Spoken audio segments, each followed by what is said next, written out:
The Great Silent Majority, presented by Richard Milhous Nixon on November 3rd of 1969 at the White House in Washington, D.C., USA. Good evening, my fellow Americans. Tonight, I want to talk to you about a subject of deep concern to all Americans and to many people in all parts of the world: the war in Vietnam. I believe that one of the reasons for the deep division about Vietnam is that many Americans have lost confidence in what their government has told them about our policy. The American people cannot and should not be asked to support a policy which involves the overriding issues of war and peace unless they know the truth about what power. Tonight, therefore, I would like to answer some of the questions that I know are on the minds of many of you who are listening to me. How and why did America get involved in Vietnam in the first place? How has this administration changed the policy of the previous administration? What has really happened in the negotiations in Paris and on the battlefront in Vietnam? What choices do we have if we are to end the war? What are the prospects for peace? Now, let me begin by describing the situation I found when I was inaugurated on January 20th.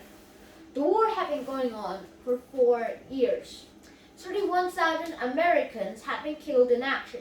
The training program for the South Vietnamese was behind schedule. 540,000 Americans were in Vietnam with no plans to reduce the number. No progress has been made at the negotiations in Paris, and the United States had not put forth a comprehensive peace proposal. The war was causing deep division at home and criticism from many of our friends, as well as our enemies abroad. In view of these circumstances, there were some who urged that I end the war at once by ordering the immediate withdrawal of all American forces. From a political standpoint, that would have been a popular and easy course to follow. After all, we became involved in the war while my predecessor was in office. I could blame defeat, which would be the result of my action, on him and come out as the peacemaker. Some put it to me quite bluntly: this was the only way to avoid allowing Johnson's war to become Nixon's war. But I had a greater obligation not to think only of the years of my administration and of the next election. I had to think of the effect of the decision on the next generation and on the future of peace and freedom in America and in the world. Let us all understand that the question before us is not whether some Americans are for peace and some Americans are against peace. The question is not whether Johnson's war becomes Nixon's war. The great question is, how can we win America's peace? Well, let us turn around to the fundamental issue. Why and how did the United States become involved in Vietnam in the first place? 15 years ago, North Vietnam, with the logistical support of the Communist China and the Soviet Union, launched a campaign to impose a communist government on South Vietnam by instigating and supporting a revolution. In response to the request of the government of South Vietnam, President Eisenhower sent economic aid and military equipment to assist the people of South Vietnam in their efforts to prevent the communist takeover. 7 years ago, President Kennedy sent 16,000 military personnel to Vietnam as combat advisors. 4 years ago, President Johnson sent American combat forces to South Vietnam. Now many believe that President Johnson's decision to send American combat forces to South Vietnam was wrong, and many others, I among them, have been strongly critical of the way the war has been conducted. But the question facing us today is that now that we are at war, what is the best way to end it?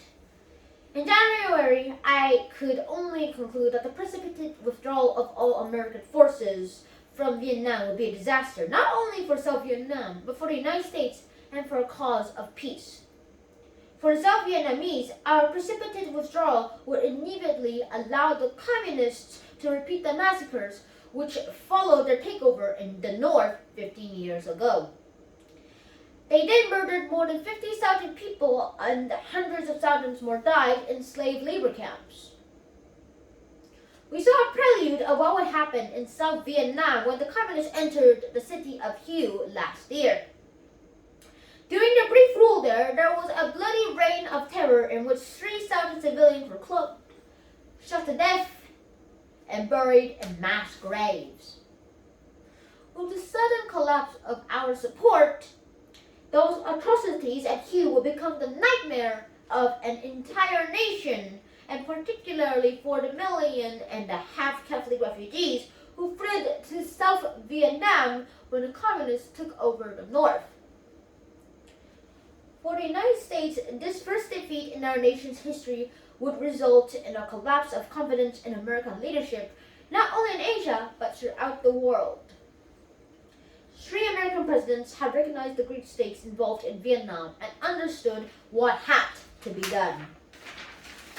In 1963, President Kennedy, with his charismatic eloquence and charity, said, "We want to see a stable government here."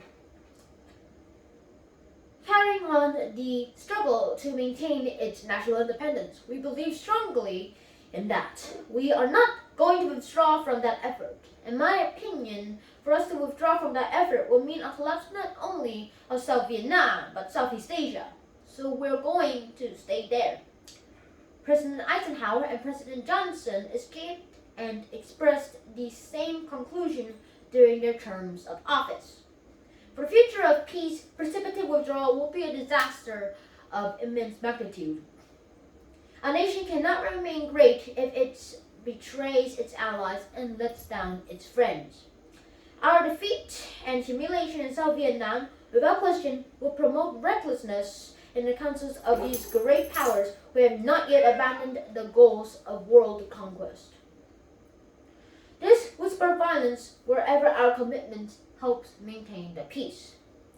In the Middle East, in Berlin, eventually even in the Western Hemisphere, ultimately this would cost more lives. It will not bring peace. It will bring more war. For these reasons, I rejected the recommendation that I should end the war by immediately withdrawing our forces. I chose instead to change American policy on both the negotiating front and the battlefront in order to end the war fought on many fronts. I initiated a pursuit for peace on many fronts. In a television speech on May 14th, in a speech before the United Nations on a number of other occasions, I set forth our peace proposals in a great detail. We have offered a complete withdrawal of all our outside forces within 1 year. We have proposed a ceasefire under international supervision. We have offered free elections under international supervision with the communists participating in the organization and conduct of the elections as an organized political force. And the Saigon government has pledged to accept the result of the election. We have not put forth our proposals for the take it or leave it basis. We've indicated that we're willing to discuss the proposals that have been put forth by the other side. We have declared that anything is negotiable except the right of the people of the South Vietnam to determine their own future. At the Paris Peace Conference, Ambassador Lodge has demonstrated our flexibility and good faith in 40 public meetings. Hanoi has refused even to discuss our proposals. They demand our unconditional acceptance of their terms, which are that we withdraw all American forces immediately and unconditionally that we overthrow the government of South Vietnam as we leave. We have not limited our peace initiatives to public forums and public statements. I recognized in January that a long and bitter war like this usually cannot be settled in a public forum. That is why, in addition to the public statements and negotiations, I have explored every possible private avenue that might lead to a settlement. Tonight, I am taking the unprecedented step of disclosing to you some of our other initiatives for peace. Initiatives we undertook privately and secretly because we thought we thereby might open a door that publicly would be closed.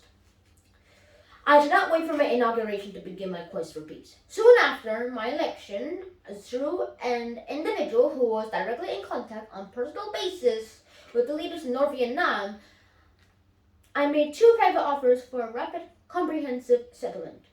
Hanoi's replies called an effect for our surrender before negotiations. Since the Soviet Union furnishes most of the military equipment for the North Vietnam, Secretary of State Rogers, my Assistant for National Security Affairs, Dr. Kissinger, Ambassador Lodge, and I personally have met on a number of occasions with representatives of the Soviet government to enlist their assistance in getting meaningful negotiations started.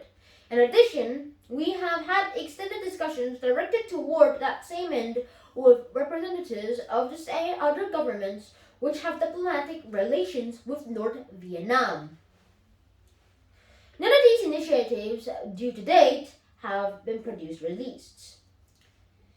In mid-July, I became convinced that it was necessary to make a major move to break the deadlock in Paris talks. I spoke directly in this office where I'm now sitting with an individual who had known Ho Chi Minh on a personal basis for 25 years. Through him, I sent a letter to Ho Chi Minh. I did this outside of the usual diplomatic channels with hope that with the necessity of making statements for the propaganda removed, there might be a constructive progress toward bringing the war to an end. Let me read a letter to you now. Dear Mr. President, I realize that it is difficult to communicate meaningfully across the gulf of 40 years of war, but precisely because of this gulf, I wanted to take this opportunity to reaffirm in all solemnity my desire to work for a just peace. I deeply believe that the war in Vietnam has gone on too long, and a delay in bringing it to an end can benefit no one, least of all the people of Vietnam. The time has come to move forward at the conference table toward an early resolution of this tragic war. You will find us forthcoming and open-minded in the common effort to bring the blessings of peace to the brave people of Vietnam. Let history record that at this critical juncture, both sides turned their face toward peace rather than toward conflict and war. I received Ho Chi Minh's reply on August 30th, 3 days before his death. It simply reiterated the public position North Vietnam had taken at Paris and flatly rejected my initiative. The full text of both letters is being released to the press. In addition to the public meetings that I have referred to, Ambassador Lodge has met with Vietnam's chief negotiator in Paris in 11 private sessions. And we have taken other significant initiatives which must remain secret to keep open some channels of communications which may still prove to be productive. But the effect of all the public, private, and secret negotiations which have been undertaken since the bombing halt a year ago, and since this administration came into office on January 20th, can be summed up into one sentence. No progress, whatever has been made, except the agreement on the shape of the bargaining table. Well, now who's at fault? It's become clear that the obstacle in negotiating an end to the war is not the President of the United States. It is not the South Vietnamese government. The obstacle is the other side's absolute refusal to show the least willingness to join us in seeking a just peace. And it will not do so while it is convinced that all it has to do is to wait for our next concession and our next concession after that one until it gets everything that it wants. There can now be no longer any question that progress in negotiation depends only on Hanoi's deciding to negotiate seriously. I realize that this report on our efforts on the diplomatic front is discouraging to the American people. But the American people are entitled to know the truth, the bad news as well as the good news, where the lives of our young men are involved. Now let me turn, however, to a more encouraging report on another front.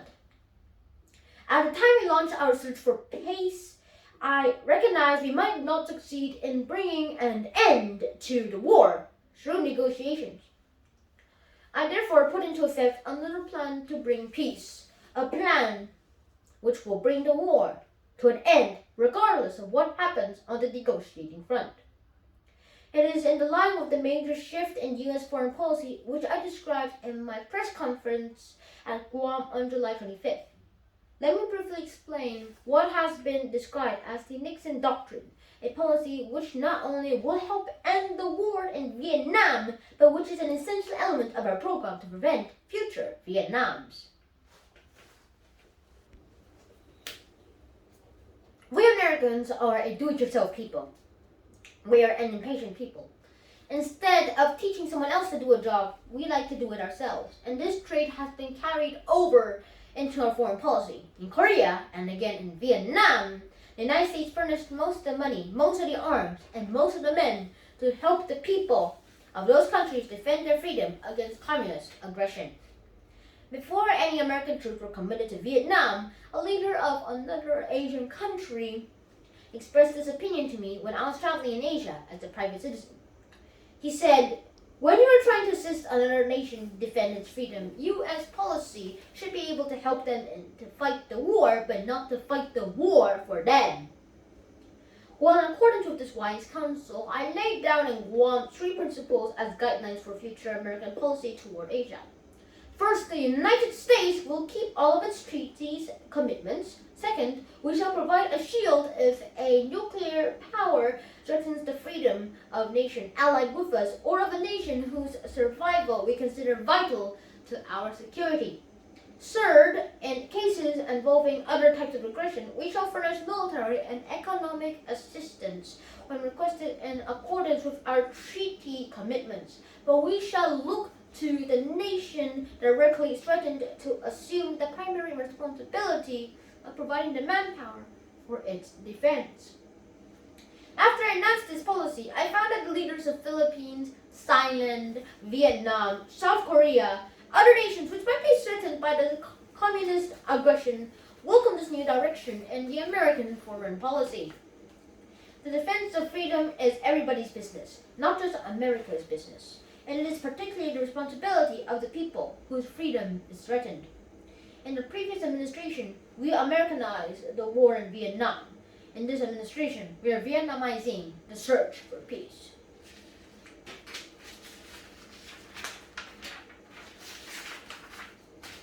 The policy of the previous administration not only resulted in our assuming the primary responsibility for fighting the war, but even more significant, did not adequately stress the goal of strengthening the South Vietnamese so that they could defend themselves when we left.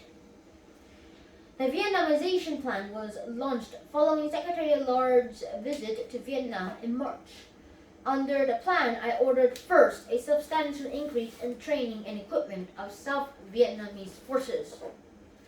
In July, on my visit to Vietnam, I changed General Abrams' orders so that they were consistent with the objectives of our new policies. Under the new orders, the primary mission of our troops is to enable the South Vietnamese force to assume the full responsibility for the security of South Vietnam. Our air operations have been reduced by over 20%. And now we have begun to see the results of this long overdue change in American policy in Vietnam. After 5 years of Americans going into Vietnam, we are finally bringing American men home. By December 15th, over 60,000 men will have been withdrawn from South Vietnam, including 20% of all our combat forces. The South Vietnamese have continued to gain in strength. As a result, they've been able to take over combat responsibilities from our American troops. 2 other significant developments have occurred since the administration took office. Enemy infiltration. Infiltration, which is essential if they are to launch a major attack over the last 3 months, is less than 20% of what it was the same period last year. And most important, United States casualties have declined during the last 2 months in the lowest points in 3 years. Let me now turn to the program for our future. We have adopted a plan which we have worked out in cooperation with the South Vietnamese for the complete withdrawal of all U.S. combat ground forces and the replacement of the South Vietnamese forces of an orderly scheduled timetable. This withdrawal will be made from strength and not from weakness. As South Vietnamese forces become stronger, the rate of American withdrawal can become greater. I have not and do not intend to announce a timetable for our program, and there are obvious reasons for this decision, which I'm sure you will understand. As I've indicated on several occasions, the rate of withdrawal will depend on developments on three fronts. One of these is the progress which can be, or might be, made the Paris talks. An announcement of a fixed timetable for our withdrawal will completely remove any incentive for the enemy to negotiate an agreement. They would simply wait until our forces have withdrawn and then move in. The other two factors on which we will base our withdrawal decisions are the level of enemy activity and the progress of the training programs of the South Vietnamese forces. And I'm glad to be able to report tonight progress on both of these fronts has been greater than we anticipated when we started the program in June with withdrawal. As a result, our timetable for withdrawal is more optimistic now than when we made our first estimates in June. Now this clearly demonstrates why it is not wise to be frozen in on a fixed timetable. We must not retain the flexibility to base each withdrawal decision on the situation as it is at that time, rather than on estimates that are no longer valid. Along the optimistic estimate, I must in all candor leave one note of caution. If the level of enemy activity significantly increases, we might have to adjust our timetable accordingly. However, I want the record to be completely clear on one point.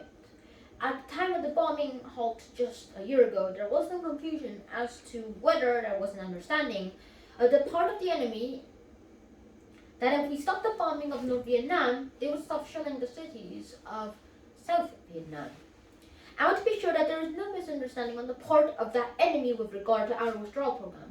We have noted that reduced level of infiltration, the reduction of our casualties, and basing our withdrawal decisions partially on those factors. If the level of infiltration or our casualties increase while we're trying to scale down the fighting, it will be the result of a conscious decision by the enemy. Hanoi could make no greater mistake than to assume that an increase in violence will be to its advantage. If I conclude that increased enemy action jeopardizes our remaining forces in Vietnam, I shall not hesitate to take strong and effective measures to deal with that situation. This is not a threat. This is a statement of policy which, as Commander-in-Chief of our armed forces, I'm making and meeting my responsibility for the protection of American fighting men whenever they may be. My fellow Americans, I'm sure you can recognize from what I have said that we really only have two choices open to us if we want to end the war. I can order an immediate precipitate withdrawal of all Americans from Vietnam without regard to the effects of the action, or we can persist in our search for a just peace through a negotiated settlement, if possible, or through a combined and continuated implement of our plan for Vietnamization. If necessary, a plan for which we withdraw all our forces from Vietnam on a schedule in accordance with our program as South Vietnamese become strong enough to defend their own freedom. I have chosen this second course. It is not the easy way, it is the right way. It is a plan which will end the war and serve the cause of peace, not just in Vietnam, but in the Pacific and in the world. And speaking of this precipitous withdrawal, I mentioned that our allies would lose confidence in America. Far more dangerous, we would lose confidence in ourselves.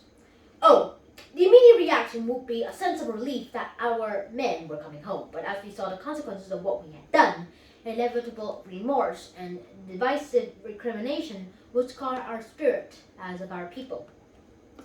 We have faced other crises in our history, and we have become stronger by rejecting the essay and easy way out and taking the right way in meeting the challenges.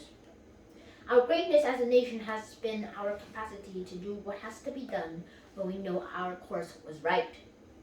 I recognize that some of my fellow citizens disagree with the plan for peace that I have chosen.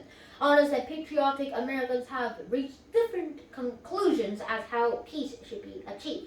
In San Francisco a few weeks ago, I saw demonstrators carrying signs reading, "Lose in Vietnam, bring the boys home." But one of the strengths of our free society is that any American has a right to reach that conclusion and to advocate the point of view. But as the President of the United States, I would be untrue to my oath of office if I allowed the policy of this nation to be dictated by the minority who hold that point of view and who try to impose it on the nation by mounting demonstrations in the streets. For almost 200 years, the policy of this nation has been made under our Constitution by those leaders in the Congress policy of this nation and the White House elected by all the people. If a vocal minority, however fervent its cause, prevails over reason and the will of the majority, this nation has no future as a free society. And now, I would like to address a word, if I may, to the young people of this nation who are particularly concerned, and I understand why they are concerned about this war. I respect your idealism. I share your concern for the peace. I want peace as much as you do. There are powerful personal reasons I want to end this war. This week, I will have to sign 83 letters to mothers, fathers, wives, and loved ones of men who have given their lives for America in Vietnam. It is very little satisfaction to me that this is only one-third as many letters as I signed the first week in office. There's nothing I want more than to see the day come when I do not have to write any of those letters. I want to end the war to save the lives of those brave young men in Vietnam, but I want to end it in a way which will increase the chance of their younger brothers and their sons and not have to fight in some future Vietnam someplace in the world. And I want to end the war for another reason. I want to end it so that the energy and dedication of you, our young people, now too often directed into bitter hatred against those responsible for the war, can be turned to the great challenges of peace, a better life for all Americans, a better life for all people on earth. I have chosen a plan for peace. I believe it will succeed. If it does not succeed, what the critics say now won't matter. Or if it does succeed, what the critics say now won't matter. If it does not succeed, anything I say won't matter. I know it may not be fashionable to speak of patriotism or national deity and destiny these days, but I feel it is appropriate to do so on this occasion. 200 years ago, this nation was weak and poor, but even then, America was the hope of millions in the world.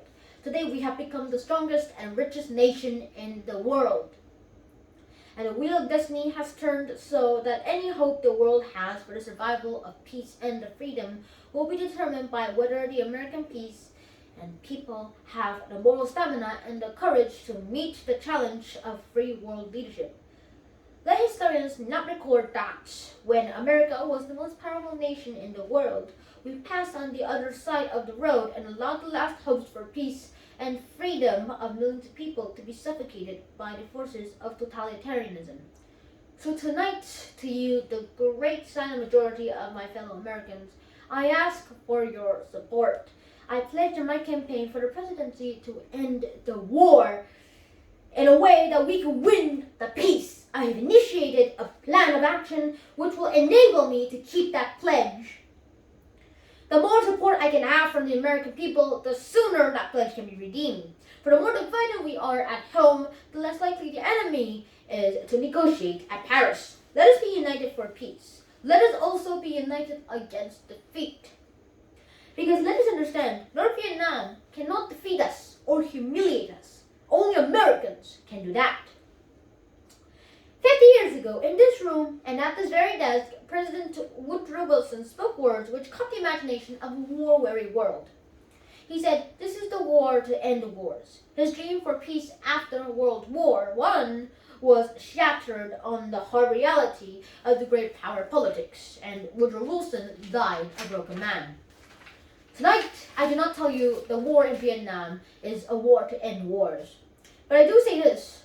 I have initiated a plan which will end this war in a way that will bring us closer to that great goal to which Woodrow Wilson and every American president in our history has been dedicated, the goal of a just and lasting peace. As president, I hold the responsibility for choosing the best path for that goal and then leading the nation along it. I pledge to you tonight that I shall meet this responsibility with all of strength and wisdom I can command, in accordance with your hopes, mindful of your concerns, sustained by your prayers.